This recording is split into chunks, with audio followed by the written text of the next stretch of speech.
Bienvenue dans la saison 4 du podcast Tempo Féminin. Je suis Stéphanie Genevois, fondatrice du mouvement Tempo Féminin et j'accompagne les entrepreneurs à créer un business fluide, puissant et aligné à leur propre tempo. Cette nouvelle saison, c'est une invitation à plonger dans le tempo des CEO, des conversations vraies, incarnées, entre femmes leaders qui ont choisi de gouverner leur temps, leur énergie et leur entreprise avec conscience. Ici, on célèbre les chemins singuliers, les rythmes choisis, les équilibres assumés. On parle stratégie, intuition, leadership et aussi un peu de magie. Parce que le mouvement Tempo Féminin, c'est la révolution calme des entrepreneurs qui transforment le monde sans s'agiter, sans s'épuiser, mais en avançant avec puissance, clarté et grâce. À travers ces interviews en live, tu découvriras des parcours inspirants de femmes qui incarnent pleinement leur tempo de CEO, chacune à leur manière. Je t'invite à te laisser inspirer par ces conversations qui célèbrent le courage d'entreprendre autrement. Bienvenue dans ton tempo féminin. Bienvenue Alima, j'ai fait l'introduction de mon intention avec cette série d'interviews que je débute avec toi. Et voilà, je présentais que tu étais coach, mentor, que tu étais cette CEO d'un business hors norme et jouissif. Et moi, j'ai envie de savoir quel est ton tempo actuel, comment tu navigues avec ce succès et puis avec tes différentes facettes. Déjà, je te remercie Stéphanie pour ton invitation. Je prends beaucoup plaisir à parler de ces sujets parce que clairement, ça n'a pas toujours été le cas. J'ai été la cadre débordée qui était au bout de sa vie, qui courait partout. J'ai aussi débuté l'entrepreneuriat comme ça. Je me suis remise dans ce même moule où je courais partout, où je m'essoufflais et où je voyais même pas comment faire plus sans m'épuiser. Donc aujourd'hui, mon tempo, c'est principalement la plupart du temps, je travaille 3 jours par semaine, donc lundi, mardi, vendredi, de temps en temps le mercredi matin. Maintenant, mes enfants sont plus grands, donc ça, c'est cool, je m'adapte. Quand ils étaient vraiment petits, là, pendant 2 ans, c'était vraiment lundi, mardi, vendredi. Et le jeudi, en fait, c'est une journée qui m'est dédiée à moi. Donc, je dépose à 9h, je récupère à la sortie de l'école. Puis vraiment, j'ai du temps où je profite de la vie, je me laisse surprendre. Et il n'y a pas toujours de programme, de planning. Et puis, le mercredi après-midi, c'est les activités des enfants. Ils ont pas mal de trucs à faire. Et puis, je suis avec eux. Donc ça, c'est cool. Et puis, je prends une grosse partie des vacances scolaires, pas toutes les vacances scolaires, mais une grosse partie où parfois je vais faire 1 ou 2 lives avec mes clientes, mais je vais être plutôt en off. Et ça n'a pas toujours été le cas. Alors ça m'a demandé vraiment de m'imposer quelque chose dans l'agenda. Là, cette année, je me dis que j'ai envie effectivement d'être sur quelque chose de plus qui bouge un peu plus. Mais tu vois, au départ, c'était tellement dur pour moi de prendre du temps pour moi qu'il y avait vraiment ce truc de me bloquer. Le jeudi, on peut pas prendre rendez-vous avec moi. Le jeudi, de bloquer une place dans mon agenda. Le mercredi, pareil, de bloquer mon agenda parce que sinon, on a tendance à toujours vouloir en faire plus, en fait. Et donc, ça respecte, tu vois, ce que tu disais, toutes les facettes. Oui, parce que moi, je suis une créatrice, je suis une multipassionnée, multipotentielle. Et le fait, le jeudi, là, vraiment, cette journée pour moi, ça me nourrit énormément. C'est vraiment ce moment de détachement, ce moment où je me relaxe et ce moment où finalement, des fois aussi, j'ai des ventes qui arrivent parce que je suis dans le détachement. Et puis, le mercredi, je suis vraiment avec mes enfants et on passe du bon temps, on va au sport, on fait des activités. Et ça, c'est cool, en fait. Oui, c'est vraiment se mettre au cœur de l'agenda. C'est quelque chose qui peut paraître antinomique quand on veut réussir. On se dit que vraiment qu'on va tout donner dans les actions pour développer notre business. Et puis, il n'y a plus de place pour nous. Et je trouve ça vraiment intéressant, ton exemple, de bloquer vraiment cette journée. Et effectivement, quand on n'a pas l'habitude de prendre du temps pour soi, c'est souvent du temps qui va être après le reste. Quand j'aurai fini ça, je ferai une pause ou ce soir, je me détendrai ou je ferai ça plus tard. Et finalement, on passe après et souvent, ça n'arrive pas. En fait, le temps pour soi, quand il est mis après tout le reste, il n'arrive pas. Et ça demande effectivement de se mettre à l'agenda. Donc, ça, c'est, comme tu disais, un cadre que tu t'es donné, donc à ressentir tous les bienfaits. Quel a été ton cheminement, justement, parce que tu disais que c'était pas le cas avant, pour arriver à te donner cette autorisation, finalement, de journée off, qui peut paraître contradictoire avec l'ambition de développer un business successful? Ouais, merci pour ta question parce que c'est vrai et puis je pense que ça va aider beaucoup de personnes. C'était vraiment pas le cas. Puis moi, je suis issue d'un modèle familial où il faut faire toujours plus pour avoir plus. J'étais une cadre débordée, je travaillais le dimanche. Enfin, ça va vraiment à l'encontre. Donc comment j'ai changé ça? En fait, clairement, en me faisant accompagner et puis en voyant d'autres personnes qui vivaient ça. En fait, en rentrant moi-même dans des univers hors normes. Et le début du changement, c'est de se dire que c'est possible pour nous clairement. Donc j'ai vu d'autres femmes vivre ça, et puis je me suis dit mais comment elles font quoi? Et moi je me remettais toujours dans mon truc à bosser toujours plus, etc. Donc je suis rentrée dans cet univers-là, puis moi je travaille beaucoup avec l'inconscient et les croyances limitantes. Et en fait en allant travailler sur mes croyances, je me suis rendu compte que moi je répondais toujours à une croyance. Et au début, quand je bloquais le jeudi dans mon agenda, clairement je finissais par bosser toute la journée du jeudi. Et en fait je me suis rendu compte je répondais à cette croyance qu'il faut toujours que je sois dans l'action, qu'il faut toujours faire plus pour avoir plus. Et donc, déjà pour mon inconscient, de voir que c'était possible d'être dans l'univers de personnes qui vivaient ça, en fait, déjà, je me suis ouvert au champ des possibles. Et puis, au début, effectivement, je me suis forcée. Et tu as dit le mot juste, c'est effectivement de se mettre à l'agenda. Moi, j'étais vraiment pas du tout là-dedans, l'agenda, la discipline. Voilà, je suis une intuitive, je suis créative, j'aime la créativité, je pars dans tous les sens. Et en fait, je me suis rendu compte, en rentrant dans l'univers des personnes comme ça qui vivaient des business hors normes, que la discipline, là où j'avais peur de la discipline et de l'agenda, de la rigueur, eh bien, en fait, cette rigueur-là, elle allait m'apporter beaucoup de temps, en fait, en réalité. Tu vois, ça, je pense que ça va te parler parce que c'est ton truc à toi. C'est effectivement, on a peur, on se dit, oh, non, mais si je commence à mettre le jeudi off, le lundi ça, le vendredi les formations, etc., c'est trop carré. Je suis plus dans ma créativité. Alors que justement, le fait d'être organisé, discipliné, eh bien, ça permet vraiment d'avoir du temps et de souffler et justement d'être encore plus dans la créativité, d'être encore plus dans le recevoir. Parce que finalement, le jeudi, moi, je suis vraiment off maintenant parce que justement, tout est structuré et organisé. En fait, on a besoin d'un cadre quand on est chef d'entreprise, en fait. Et beaucoup se refusent ce cadre inconsciemment parce que ça fait peur, en fait, la discipline, la rigueur. On se dit, ça nous enferme. Eh bien non, en fait, on est libre parce qu'on a mis en place tout ça, en fait, au départ. Bon, c'est bon message, hein. Clairement, ouais, effectivement, oui, c'est bon message. Et c'est vraiment aussi l'intention avec cette série d'interviews, c'est de montrer aussi les possibles et montrer comment des entrepreneurs ont du succès aussi en se mettant à l'agenda. Donc, vraiment de partager ces façons de travailler différentes. Et dans l'entrepreneuriat féminin, finalement, on oublie que on est libre. On est libre d'organiser comme on veut notre semaine, nos temps de travail. Et trop souvent, on le subit. Donc, c'est vraiment, voilà, je suis ravie de cet exemple que tu incarnes aujourd'hui avec ces journées off et avec cette discipline de la créative. Et effectivement, la créativité, elle peut avoir tendance à partir dans tous les sens, être extrêmement dispersée. Et gouverner son temps, finalement, c'est lui donner une base. Moi, j'aime bien aussi cette image, pour moi en tout cas, comment je le véhicule. L'organisation, la structure, elle n'est pas comme ça. C'est pas un cadre enfermant, c'est une base, des fondations soutenantes. Et là, ta créativité, elle va pouvoir s'exprimer complètement parce qu'elle est soutenue. Sinon, voilà.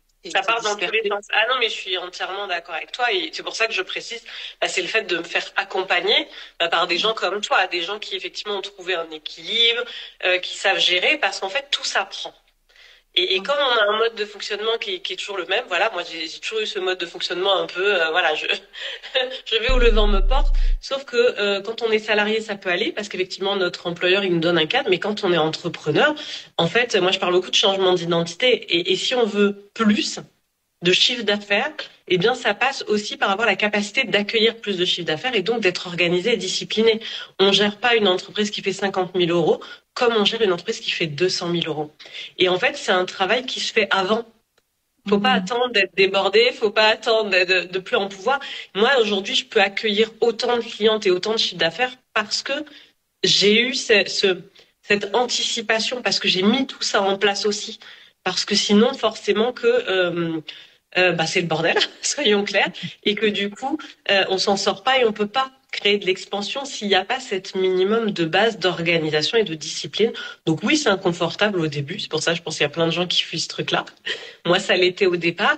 Et puis en fait, quand je me suis rendu compte à quel point c'était positif, à quel point ça me permettait de gagner du temps, de prendre le temps d'être organisé, ben, c'est devenu facile en fait, finalement. Il y a une notion importante là dont tu parles, c'est que tu t'es donné l'autorisation, tu as vu des modèles et tu as pris le temps de l'expérimenter. Et oui. C'est vrai qu'une nouvelle façon de faire, une nouvelle façon de travailler, c'est un changement et ça demande du temps pour s'intégrer pleinement et en recevoir les bienfaits. Donc c'est important aussi de se laisser ce temps de le tester. Trop souvent, on va dire, bah voilà, j'ai pris 1-2 journées off et en fait, j'ai fait que penser au travail. Donc finalement, je préfère travailler parce que sinon, je culpabilise, j'ai l'impression de pas avancer. Mais oui, mais un changement, ça demande aussi du temps. Voilà, on en revient à ça. Combien de temps est-ce que tu as une notion de pendant combien de temps ça a été inconfortable et puis vraiment, maintenant, c'est complètement naturel de prendre ce temps pour toi? C'est une bonne question, ça a été long hein, quand même. J'ai souvenir, donc ça fait là vraiment 2 ans que c'est ancré cette histoire du mercredi et du jeudi. Je me souviens quand même, il y a 2 ans quand j'ai mis ça en place, avoir plusieurs fois effectivement des jeudis finalement mis des rendez-vous clientes. J'avais oublié, j'avais laissé mon agenda ouvert, donc finalement je me suis retrouvée à bosser. Je me souviens aussi, c'est aussi ça, c'est qu'on on pense à la place de l'autre et puis on est dans le sacrifice quelque part, me dire mais peut-être qu'il y a peu que ce moment-là. Enfin, tu vois aussi, ça change ta posture. Hein. D'oser prendre du temps pour soi, c'est une posture aussi de en fait, si les gens veulent vraiment travailler avec moi, ils vont prendre le créneau dans mon agenda là où c'est dispo. Et effectivement, ce que tu dis, c'est vrai. Au début, je pensais systématiquement au travail. Et puis, petit à petit, j'ai pris l'habitude. Donc, ça m'a pris, je pense, bien 3 mois. Et tu vois, l'être humain a vraiment peur du changement. Hein. C'est très inconscient, mais c'est dingue. Parce que donc là, ça fait vraiment 2 ans que c'est ancré, ce truc-là. Ça fait plus de 2 ans que je l'ai mis en place, mais vraiment 2 ans que c'est ancré. Et là, je vois que j'aimerais changer et être dans quelque chose d'un peu plus fluide, enfin, ou me dire, des fois, ça pourrait être le lundi, des fois, ça pourrait être le vendredi, ou peut-être, je me dis, tu vois, faire lundi, mardi, jeudi, et puis peut-être faire vendredi, samedi, dimanche de week-end. Et ben, je vois, en fait, tous les moments où j'y pense et où je reviens à mon step d'avant parce que c'est inconfortable le changement. Et en fait, je m'observe, ça fait plusieurs semaines.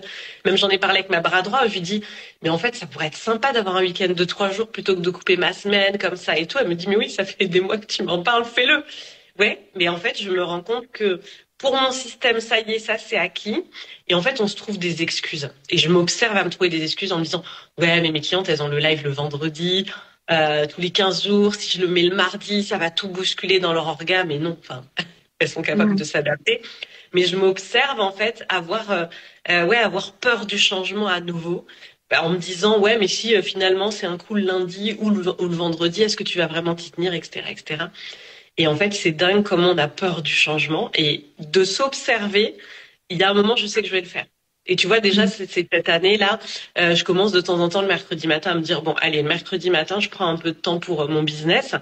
Mais il y a la peur toujours de se dire, mais est-ce que vendredi après-midi, tu vas vraiment prendre du temps pour toi, etc. C'est dingue. Mais par contre, ça m'a pris bien 3 mois. Et tu vois, là, j'essaye de changer depuis quelques mois. Et je me confronte à mon système qui veut rester dans un truc qu'il connaît maintenant. Tu vois. Ouais, complètement. Et j'ai envie de savoir aussi pour les personnes qui sont en direct avec nous, cette notion de prendre une journée off dans la semaine de travail, comment vous le ressentez? Voilà, vous pouvez dire dans les commentaires si c'est quelque chose qui vous sentez tout de suite la crispation dans le corps et en même temps peut-être il y a ça serait formidable et voilà, comme ça on va voir un petit peu ça. Ouais, puis tu poses des questions, n'hésitez pas. Oui, c'est clair que ça peut être crispant, mais ce serait génial. Et effectivement, quand on a un mode de fonctionnement, c'est la zone connue, c'est la zone normale. Et avec le temps, on peut avoir peur effectivement de déstabiliser quelque chose qui fonctionne. Mais c'est un investissement. En fait, c'est vraiment un investissement en temps. Est-ce qu'il y a eu d'autres déclics par rapport à peut-être justement, tu parlais de cette créativité, de cette intuition pour la lier à la stratégie, donc en dehors de ces journées off. comment tu navigues un peu avec les deux? Entre le temps off, ma stratégie et l'intuition, hein, c'est ça? Oui. Ouais. Bah, en fait, je me rends compte que finalement, le jeudi, souvent, je déconnecte complètement, puis d'un coup, tu vois, par exemple, je vais revenir chez moi, souvent je sors, ou je vais manger avec des copines, ou je vais au spa, enfin, je sors, je bouge, je vais aller me promener dans la nature, et en fait, je décroche, et d'un coup, j'ai un truc qui arrive, une idée fulgurante pour mon business, et en fait, c'est trop bien. Parce que je culpabilise plus du tout. Et c'est pour ça, je pense que maintenant, je lâche. Et du coup, évidemment, j'ai des idées qui arrivent. Et puis, je m'autorise quand même. C'est vrai, tu vois, je te disais, j'ai envie de changer, d'essayer de trouver un autre modèle. Je vois que j'arrive pas tout à fait encore, mais je vois que, par exemple, lundi et la semaine d'avant, j'avais un petit coup de mou. Eh bien, à 14 heures, je me suis dit, je ferme tout et j'arrête. Tu vois? Donc, je vois quand même que y a des trucs qui se mettent en place. Et quand je te disais, j'hésite à changer de modèle, c'est vrai que je me dis qu'il y a des gens, par exemple, qui travaillent le matin et qui travaillent pas l'après-midi. Il y a des gens qui travaillent un jour sur deux. Tu vois, je me dis, ce modèle-là, il était top pendant 2 ans. Et qu'est-ce qui m'empêche d'essayer d'en créer encore un autre? Mais cette créativité et puis ce truc de et si je pouvais créer encore un autre modèle, elle vient parce qu'en fait, j'ai du temps. Donc, je fonctionne, c'est pour ça que je parle de business hors norme, je fonctionne à contre-courant. Comme toi, on est vraiment à contre-courant par rapport à la plupart des gens. J'ai compris que en fait ma créativité elle sert mon business et moi j'ai besoin que les choses elles m'allument, j'ai besoin de kiffer, j'ai besoin de jouir de la vie et j'ai remarqué que plus en fait j'ai du temps pour moi, plus les choses m'allument, plus je prends du plaisir à faire les choses en fait en réalité. Et donc, je fonctionne à l'inverse. Et pour moi, c'est comme ça qu'on doit fonctionner quand on est entrepreneur, parce qu'on n'est plus salarié, on n'a plus à être toujours dans l'action. Et en fait, ce temps qu'on passe à se reposer, à prendre du temps pour nous, à être dans le plaisir, eh bien, derrière, ça se ressent. Nos clientes, elles le ressentent. Ça se ressent dans notre famille, ça se ressent dans notre business. Et l'expansion, elle n'est pas que dans le faire, elle est aussi dans l'être. Plus je vais passer du temps avec moi et je vais me sentir bien, plus je vais oser me valoriser aussi, tu vois. Et cette énergie, en fait, c'est elle qui te fait gagner du temps aussi. Faire encore plus de choses, on a l'impression qu'on va avoir des résultats en faisant plus de choses. Sauf que quand on est dans cette énergie de je dois, il faut, en plus, ce sont des actions qui vont nous drainer. Qui vont nous drainer énormément d'énergie, qui vont prendre plus de temps parce que ça va être lourd. Et là, ce que tu partages, c'est que toi, tu te nourris en premier, ce qui fait que tu allumes ton feu intérieur, en fait. Tu es vraiment dans ton leadership, dans ton feu intérieur.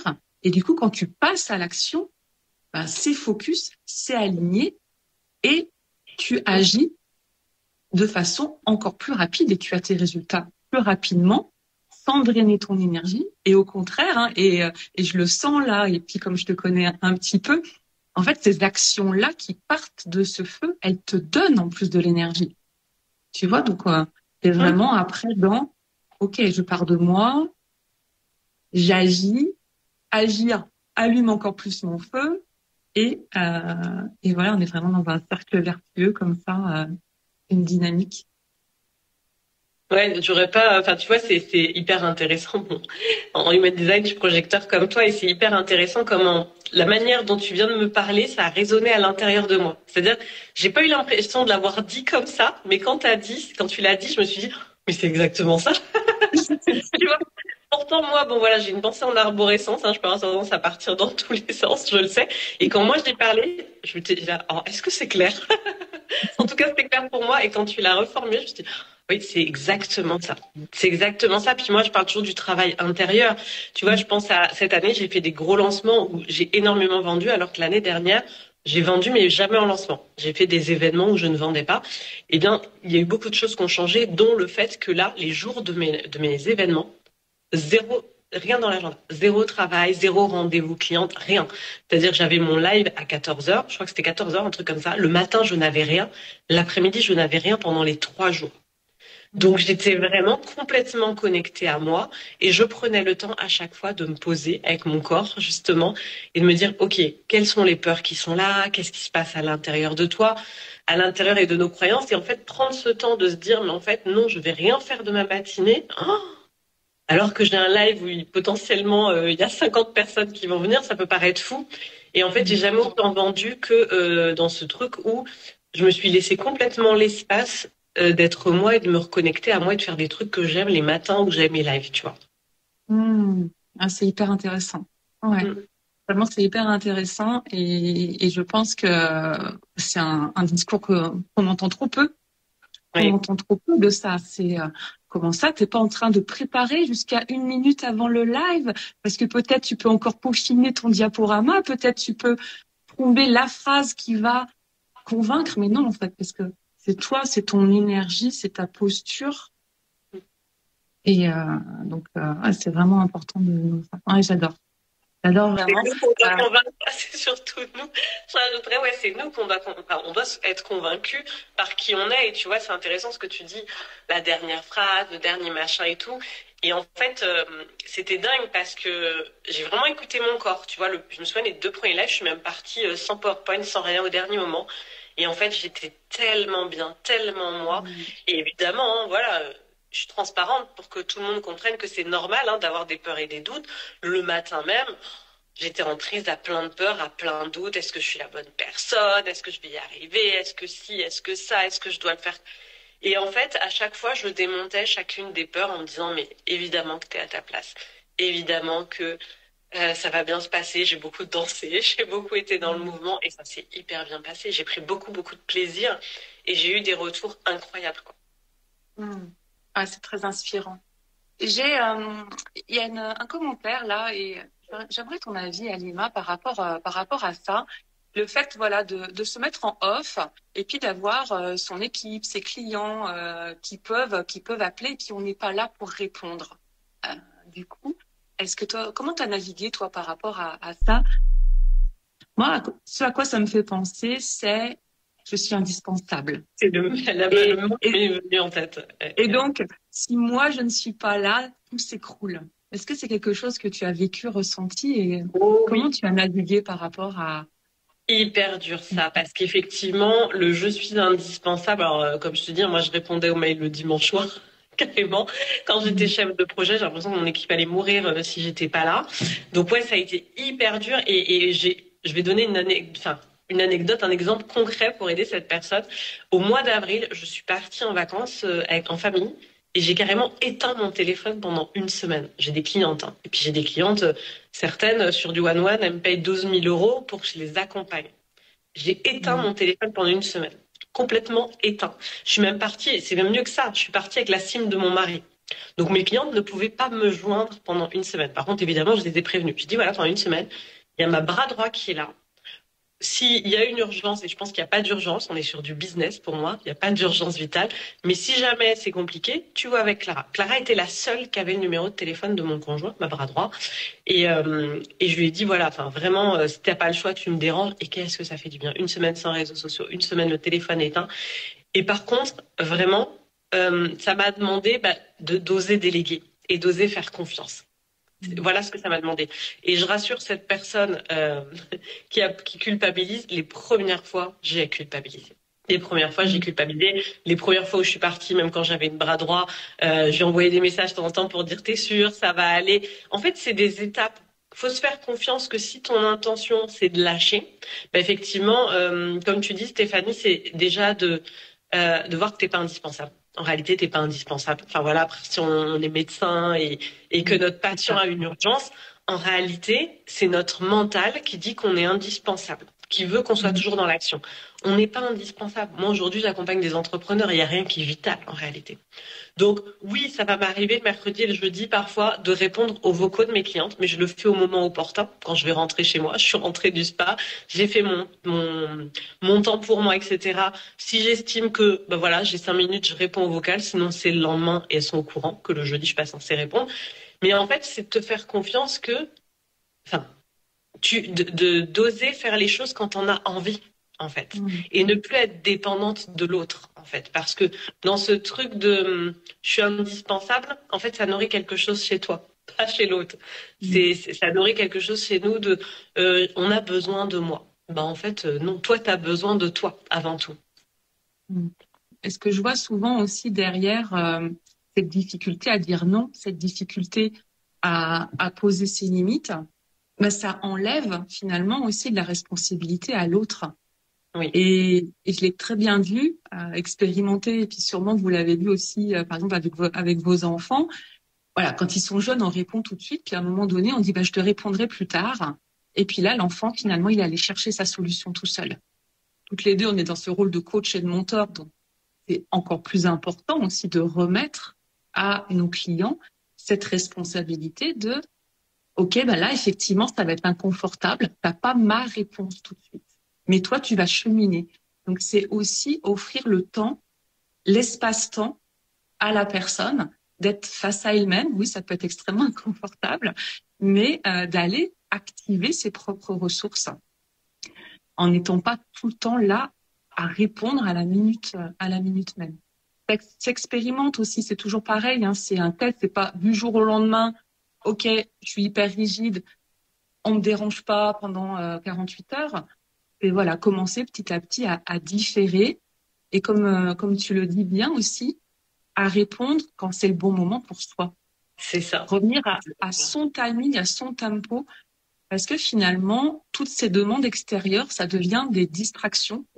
Ça devient des voleurs de temps de ce que toi, tu avais prévu de faire aussi. J'avais prévu de prendre soin de moi. OK, c'est important.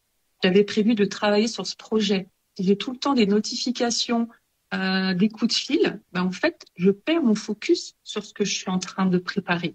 Et donc, ça ralentit mes projets, ça ralentit la croissance de mon business.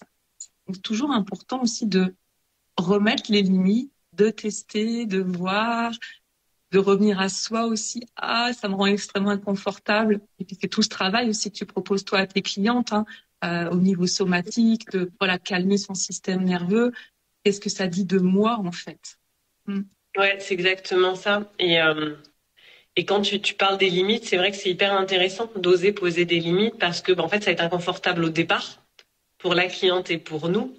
Et puis, il y a un moment, effectivement, où ça va devenir confortable. C'est pour ça que je précisais, effectivement, j'ai pas fait du jour au lendemain ce truc de partir une semaine avec le téléphone éteint. Il y a eu plusieurs étapes, plusieurs steps où il y a un moment, je me suis rendu compte, en fait, que, non, en fait, je suis pas indispensable.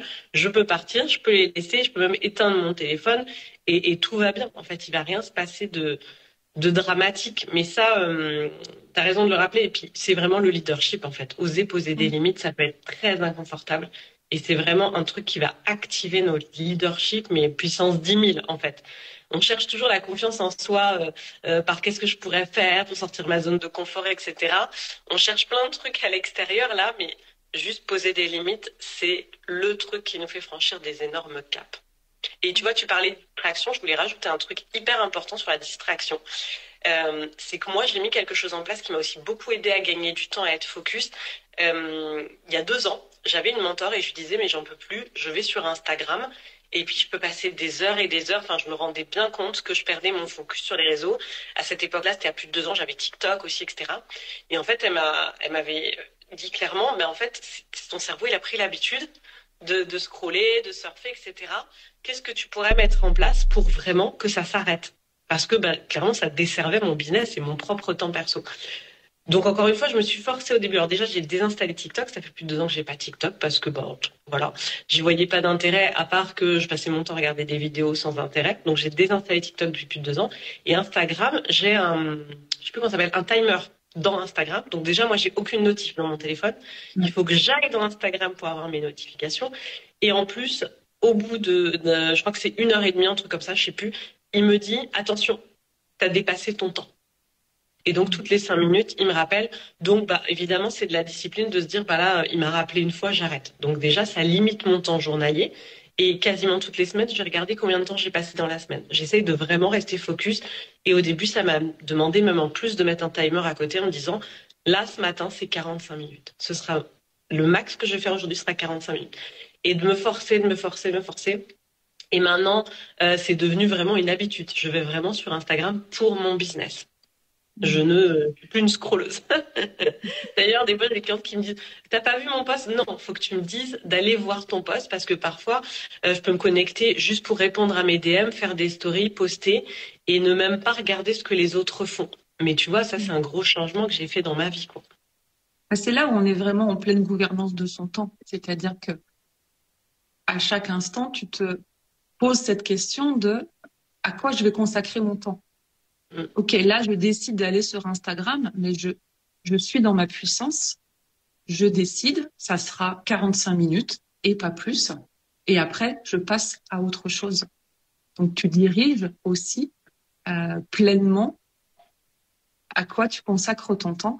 Et c'est vraiment ça, être la queen de son tempo, c'est vraiment avoir cette maîtrise de son temps et cette liberté de choix. Parce que ça donne vraiment énormément de liberté, en fait, de se rappeler à chaque instant que je décide. Est-ce que c'est la notification qui décide ce que je vais faire maintenant?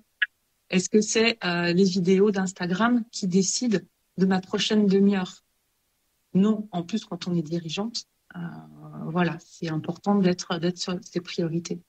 Tu nous as partagé énormément de choses. Hein. Merci Halima, c'est extrêmement riche. Est-ce qu'il y a justement une vision, une priorité par rapport à ton temps que tu aimerais transmettre? Tu vois, vraiment un message par rapport à ça, quelque chose qui t'a vraiment aidé à t'autoriser, tu vois, ce business hors norme. Ce qui m'a vraiment aidée, ça a été cette compréhension, ce moment où j'ai compris vraiment que tout partait de l'intérieur. Tu vois, pendant longtemps, alors moi, il y a 5 ans, je faisais pas du tout de dev perso, je me faisais pas accompagner, donc j'avais aucune notion de tout ça. Puis j'ai commencé à me former à la PNL, à l'hypnose somatique. Puis il y a eu un moment donné où vraiment je me suis dit, ah ouais, en fait ça j'y crois à fond, les biais cognitifs, le fait que ce en quoi tu crois, tu penses, va tout le temps se recréer dans ta vie. Et quand j'ai eu cette compréhension-là, je me suis dit, ok, en fait là tu dois vraiment te faire passer en priorité si tu veux changer ta vie. Donc ton temps, c'est ton espace d'expansion. Il y a eu vraiment ce truc-là. Il y a eu cette prise de conscience que c'est pas de faire toujours plus. Alors, on peut réussir en faisant toujours plus. Je l'ai fait quand j'étais salariée. On peut. Ça donne le burn-out, ce que j'ai fait à 5 ans. Donc, on peut réussir, évidemment. Mais ça a été de me dire, mais en fait, si tu veux une réussite qui est différente, ce côté hors norme, ce côté qui est différenciant dans ton business, si tu veux pas te cramer, en fait, il va falloir que tu te priorises. Il va falloir que le matin, dès que tu te lèves, c'est pas ton business, c'est toi, en fait. Comment tu te priorises dans ta journée. Et ça a été vraiment, il y a beaucoup de gens qui intègrent que le travail intérieur, c'est important, mais qui restent dans leur ancien schéma. Si je fais pas le taf d'aller voir ce qui se passe à l'intérieur de moi, ben, je vais continuer à recréer toujours la même chose, c'est clair. Ah ouais, c'est vraiment ce temps, cet espace d'expansion. Là, j'aime comme tu l'as formulé. Comme tu disais, on peut réussir en faisant beaucoup, mais à long terme, c'est pas durable.